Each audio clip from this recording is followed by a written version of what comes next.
বিকালের চায়ের আড্ডায় ঝটপট করে এই চিকেন পাকোড়াটা তৈরি করে নিন। চিকেন পাকোড়াটা খেতে কিন্তু অনেক বেশি মজা হয়। চিকেন ফ্রাই তো অনেক খেয়েছেন, এখন বাসায় একবার এইভাবে চিকেন পাকোড়াটা তৈরি করে দিন। ছোট থেকে বড় সবাই অনেক বেশি পছন্দ করবে। এছাড়া চিকেন পাকোড়া তৈরি করতে কোনো বাড়তি মশলা লাগবে না, ঘরে থাকা মশলা দিয়েই তৈরি করে নিতে পারবেন। আজকের চিকেন পাকোড়াটা তৈরি করার জন্য প্রথমে এখানে আমি হাড় ছাড়া মুরগির মাংস এরকম ছোট ছোট পিস করে কেটে নিয়েছি। এখন মাংসের ভিতরে একটা ডিম ভেঙে দিব, এরপর দিয়ে দিব 1 চামচ লাল মরিচের গুঁড়া, এরপর দেব হাফ চামচ ধনিয়া গুঁড়া, হাফ চামচের থেকে একটু কম হলুদের গুঁড়া, হাফ চামচ দিয়ে দিব জিরা গুঁড়া, হাফ চামচ কালো গোলমরিচের গুঁড়া, এরপর দিয়ে দিব একটু গরম মশলা গুঁড়া এবং স্বাদ মতো লবণ, এরপর 1 টেবিল চামচ আদা এবং রসুন বাটা দিয়ে দিব, এরপর দেব 1 টেবিল চামচ সয়া সস এবং 1 টেবিল চামচ টমেটো সস, এরপর দেব 3টা কাঁচামরিচ কুচি এবং 2টা পেঁয়াজ কুচি। ঝালটা আপনারা আপনাদের পছন্দ মতো দিয়ে দিবেন। এখন সব কিছু একসাথে খুব ভালোভাবে মাখিয়ে নিব। এই চিকেনটা কিন্তু মেরিনেট করে রাখার কোনো ঝামেলা নেই। মশলাটা ভালোভাবে মাখিয়ে নিয়ে আপনারা তখন এই পাকোড়াটা ভেজে নিতে পারবেন। আমার চিকেনটা এখানে মাখিয়ে নেওয়া হয়ে গেছে। এরপর এখানে মাখিয়ে নেওয়া চিকেনের ভিতরে দিয়ে দিব হাফ কাপ বেসন দেব এবং বেসনের অর্ধেক পরিমাণ দিয়ে দিব কর্নফ্লাওয়ার। আপনারা চাইলে চালের গুঁড়াও দিতে পারেন। কর্নফ্লাওয়ারটা দেওয়ার কারণে এই চিকেন পাকোড়াটা অনেক বেশি ক্রিস্পি হবে। এখন আবারও সব কিছু একসাথে ভালোভাবে মাখিয়ে নিব। মাখানোর পর যদি আপনাদের কাছে মনে হয় যে আর একটু বেসন দেওয়া লাগবে তাহলে বেসনটা দিয়ে দিতে পারেন। আমার মাখিয়ে নেওয়া হয়ে গেছে। এখন এখান থেকে অল্প অল্প করে চিকেনের মিশ্রণটা নিয়ে হাতে এইভাবে গোল করে আমি পেঁয়াজু শেপ দিয়ে ভেজে নেব। আপনারা চাইলে যে কোনো শেপ দিয়েই ভেজে নিতে পারেন। পাকোড়া ভাজার জন্য আমি তেলটা ভালোভাবে গরম করে নিয়েছি। এখন একে একে সবগুলো পাকোড়ায় দিয়ে দিব। এরপর উল্টে পাল্টে পাকোড়াগুলো ভেজে নেব। ভাজতে কিন্তু বেশি সময় লাগে না। আমার পাকোড়াগুলো এক সাইডে একটু কালার হয়েছে, এখন উল্টিয়ে দিয়ে আর এক সাইডেও ভেজে নেব। আমি যেহেতু পাকোড়াগুলো একটু ছোট করেই দিয়েছি, ভাজতে বেশি সময় লাগবে না, অল্প সময়ের মধ্যেই ভাজা হয়ে যাবে। আমার পাকোড়াগুলো প্রায় ভাজা হয়ে গেছে, দেখুন কালারটা কত সুন্দর হয়েছে। এখন আমি তেল ঝরিয়ে পাকোড়াগুলো তুলে নিব। আপনারা চাইলে পাকোড়াগুলো আর একটু বড় করেও তৈরি করতে পারেন। এরকম করে যে তৈরি করতে হবে তার কোনো মানে নেই। পাকোড়াগুলো আমি তেল ঝরিয়ে তুলে নিয়েছি। দেখতে কিন্তু অনেক বেশি লোভনীয় লাগছে। গরম গরম সসের সাথে পাকোড়া খেতে কিন্তু অনেক বেশি মজা লাগে। আমি একটা পাকোড়া আপনাদের ভেঙে দেখাচ্ছি যে ভিতরটা কত সুন্দরভাবে কুক হয়ে গেছে। বিকেলের চায়ের আড্ডায় ঝটপট করে এই চিকেন পাকোড়াটা তৈরি করে দিতে পারেন। বাচ্চারাও অনেক বেশি পছন্দ করবে, এছাড়া বড়রাও অনেক বেশি মজা করে খাবে। চিকেন ফ্রাই তো অনেক খেয়েছেন, এখন বাসায় একবার এইভাবে চিকেন পাকোড়াটা তৈরি করে খেয়ে দেখুন।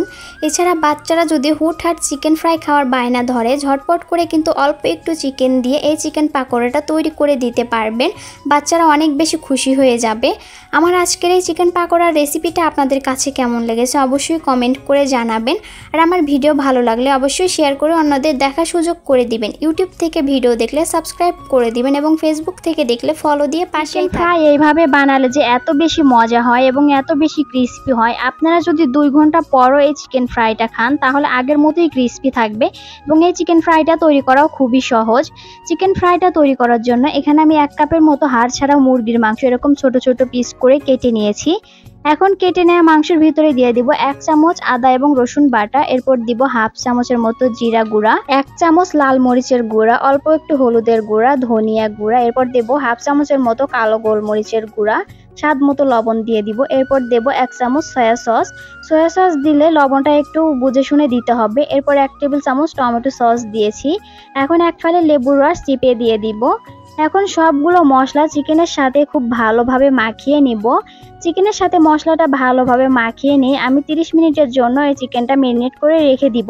এরপর একটা বাটিতে আমি নিয়ে নিব 1 কাপ ময়দা এবং 3 টেবিল চামচ কর্নফ্লাওয়ার। এরপর এখানে দিয়ে দিব অল্প একটু লাল মরিচের গুঁড়া, একটু হলুদের গুঁড়া, ধনিয়া গুঁড়া, জিরা গুঁড়া, কালো গোলমরিচের গুঁড়া, এরপর স্বাদ মতো লবণ দিয়ে দিব। এখন ময়দার সাথে সবগুলো মশলা ভালোভাবে মিশিয়ে নিব। এখানে কিন্তু কর্নফ্লাওয়ারটা অবশ্যই দিতে হবে, কারণ কর্নফ্লাওয়ার দেওয়ার কারণে এই চিকেন ফ্রাইটা অনেক বেশি ক্রিস্পি হয়। ময়দার সাথে মশলাগুলো ভালোভাবে মিশিয়ে নিয়েছি। এখন অল্প অল্প করে পানি দিয়ে হাত দিয়ে এভাবে মাখিয়ে ময়দাটা ঝুরি ঝুরি করে নিব। এখন এই ময়দাটা আমি চেলে নিব। চেলে নেওয়ার কারণে এই ঝুরি ঝুরি করা ময়দা এবং এক্সট্রা যে ময়দাটা আছে এটা আলাদা হয়ে যাবে। চেলে নিয়েছি, এখন এই ময়দাটা আমি বাটিতে ঢেলে নিব।